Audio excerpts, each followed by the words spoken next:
Coming up on this episode of This Is True Really News, I'm going to talk about Alfred. I'm going to try to talk in the second story of this episode. Please like, subscribe. Is online gambling a thing? Because we could place bets on it. Yeah, it is actually. Please like, subscribe, and follow This Is True Really News. We need the viewers and listeners. Heck, we're trying to set up a retirement in someplace better than Foley. What could be better than Foley in the winter? Akron? Almost anything, yeah. Well, except Akron, maybe. This is True Really News with Scott Combs and Tony Vercanis. All the news you're about to hear is true, Really?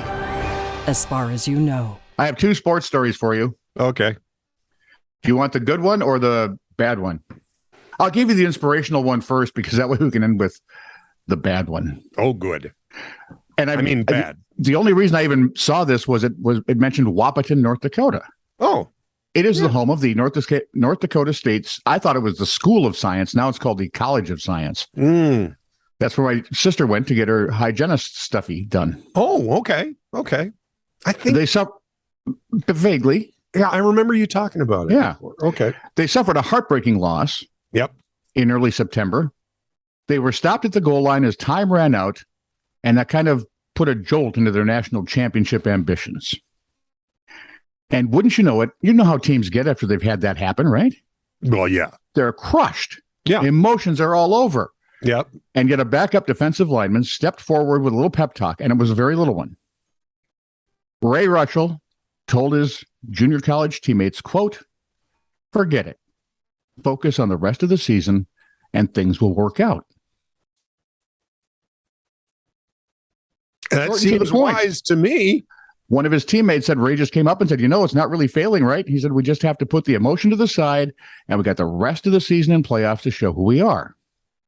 Now, when it comes to inspiration, the youngsters could do worse than looking to Russell's own story and the path that brought him to the small vocational-minded school in North Dakota. Okay. You see, after nearly 2 decades in the Army and National Guard, Russell was working as a night shift mechanic at a North Dakota sugar beet factory, and they're huge. Yeah. I mean, size-wise, they're just humongous. When he decided to enroll at the North Dakota State College of Science, the school offers 2-year programs in manufacturing, skilled trades, healthcare, and the liberal arts. If you're wondering, the backup defensive lineman is 49 years old. Oh, my. Might have a perspective the youngsters haven't quite learned yet. Mm-hmm. I thought, wow, at 49 and you're still willing to go out there and put in the work? Good on you. You're right. Let me think about when I was 49. No, I could teach karate. That'd be about it. I'm thinking at 49, I could get up out of a chair without having to think about it. That was good. But you were starting to make the noises. Oh, all the noises were already there. Yeah. Yeah. I had aches and pains and noises coming from places I didn't know could have aches, pains, or noises. It seems the Alfred Hitchcock masterpiece, The Birds, was based on a true story. It was. When I was in Marshall, there was one robin. I'm simply walking down the street. And it's after you. And this thing is diving at my head. Yeah, you and I your reached a nest. certain point, and it was gone. Yep. That's how it works. But this is different because this was masses of seabirds. Apparently, on August 18th... Are we talking like gulls? I'm trying to... Because they're I evil, can't remember no what matter they're called. They were evil. called something other than gulls. This is not... Good. Because they're evil in their own right. On August 18th, 1961, seabirds in North Monterey Bay, California, were eating a toxic form of algae which caused them to become disoriented, fly into things and people, and eventually depart this mortal coil. Oh, and they were also barfing anchovies. All in plain view of women and children, I might What the hell else can you do with anchovies, really?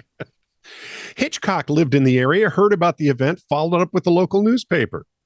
For the movie, he also drew inspiration from Daphne du Maurier's short story called, oddly enough, The Birds. And just to give you an idea, the toxin ingested by the birds causes confusion, disorientation, scratching, seizures, and death, and gets concentrated as it moves up the food chain. Well, yeah.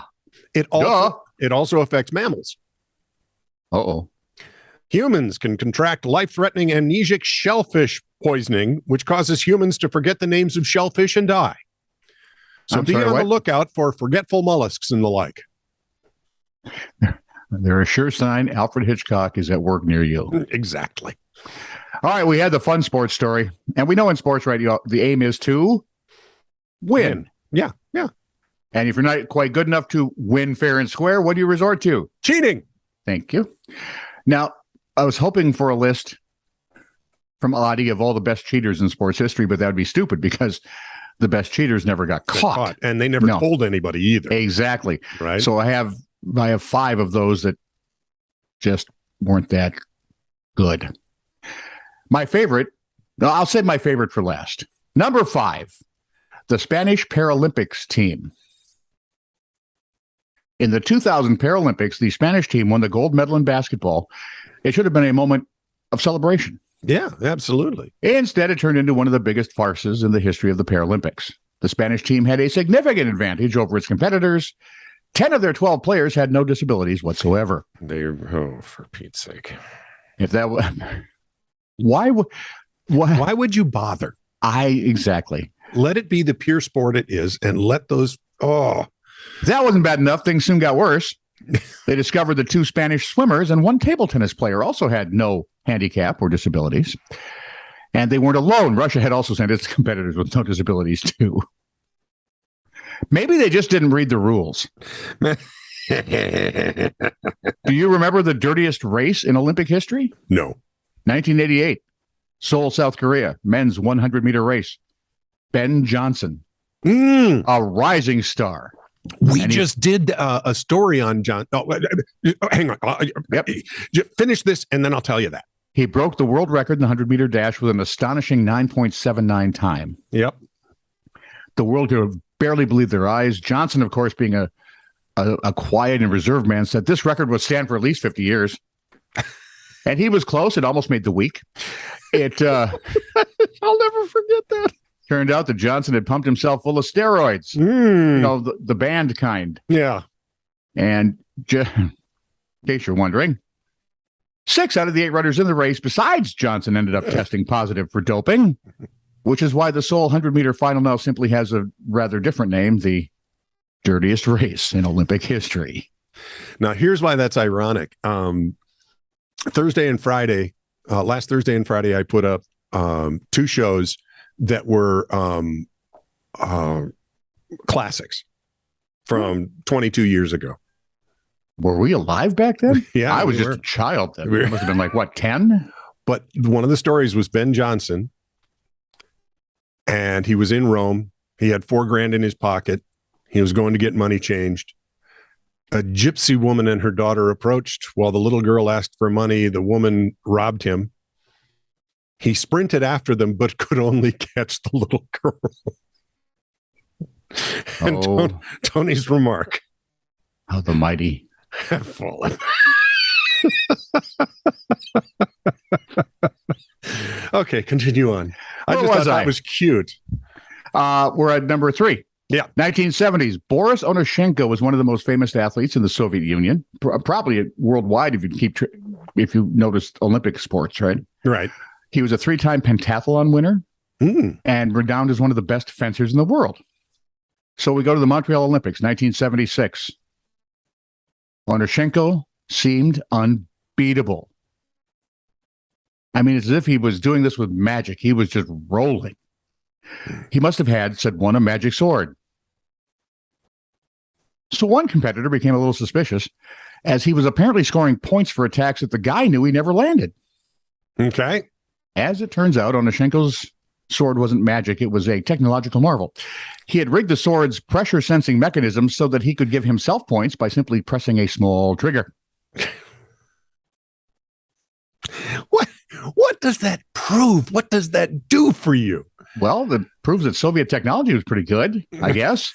It was an ingenious mechanism, though. If it hadn't been for the one sharp-eyed competitor, the device probably would have never been noticed by the judges, which tells you a lot about your judges. Well, the Russian judge claimed he never saw it. A sad story. Donald Crowhurst, a British businessman, In 1969, was going to participate in the Golden Globe race. It's a solo yacht race around the world. But his skills and boat weren't up to the challenge, really. And at some point, reality struck him, and he said, "If this is a dumb thing for me to do, I want to die out here." Yeah. So he pulled ashore in South America and kept radioing bogus positions that made it seem like he was winning.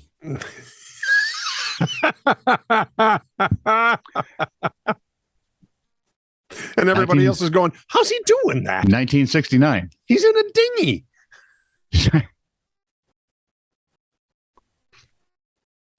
Crowhurst did figure out eventually that no one would ever believe his lies, considering, he wasn't even really racing anymore. Yep. So he went radio silent for 3 months and then finally called in to report that he was too far behind another sailor, Nigel Tetley, and was prepared to give up the race. But the radio man said, "Don't do that." Tetley's boat had sunk.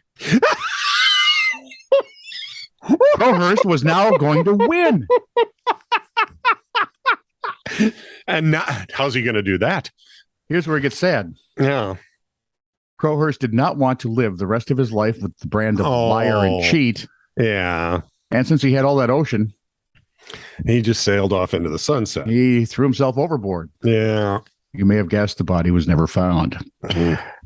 And my personal favorite, you got to go back a ways, like 118 years. Okay.